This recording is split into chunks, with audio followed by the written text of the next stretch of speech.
বাংলাদেশের বর্তমান সংবিধান এবং আইনি কাঠামো পিআর পদ্ধতিতে জাতীয় সংসদ নির্বাচন হওয়ার কোনো সুযোগ নেই। আমাদের সংবিধানের ৬৫(২) অনুচ্ছেদ অনুযায়ী বলা আছে নির্বাচন কমিশন একক অঞ্চল ভিত্তিক নির্বাচন পরিচালনা করবেন। বর্তমানে আমাদের জাতীয় সংসদের সদস্য সংখ্যা ৩০০। পরবর্তীতে সেই সদস্য কর্তৃক যেমন রাষ্ট্রপতি নির্বাচিত হন, তেমনি সংসদ সংরক্ষিত নারী আসনের প্রার্থী নির্বাচিত হন। এটি হচ্ছে আমাদের সাংবিধানিক বিধান। আমাদের আইনি কাঠামো, আমাদের সংবিধানে পিআর পদ্ধতির কোনো ব্যবস্থা নেই। জামাত তাদের রাজনৈতিক কর্মসূচি প্রচারণার জন্য পিআর নিয়ে মাঠে নেমেছে। তারা আসলে পিআর পদ্ধতি চায় না, তারা নিজেরা জানে এটা সংবিধান সম্মত নয়, বাস্তবসম্মত নয়।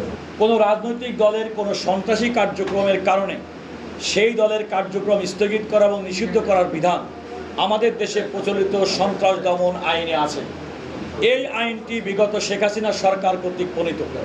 যে আইনটি ব্যবহার করে তারা ইতিপূর্বে বাংলাদেশ জামাত ইসলামী এবং ইসলামী ছাত্র শিবিরকে নিষিদ্ধ করেছিল, একইভাবে বিভিন্ন আউটফিট সংগঠনকে নিষিদ্ধ করেছিল।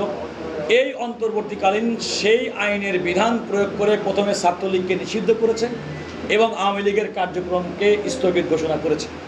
ফলশ্রুতিতে নির্বাচন কমিশন আওয়ামী লীগের রাজনৈতিক দল হিসেবে যে নিবন্ধন সেটি স্থগিত করেছে। কোনো দল যদি কোনো কারণে নিষিদ্ধ করা হয় কিংবা তাদের কার্যক্রম স্থগিত করা হয়, ওই দলের পক্ষ থেকে একটা রিভিউ পিটিশন করার সুযোগ আছে।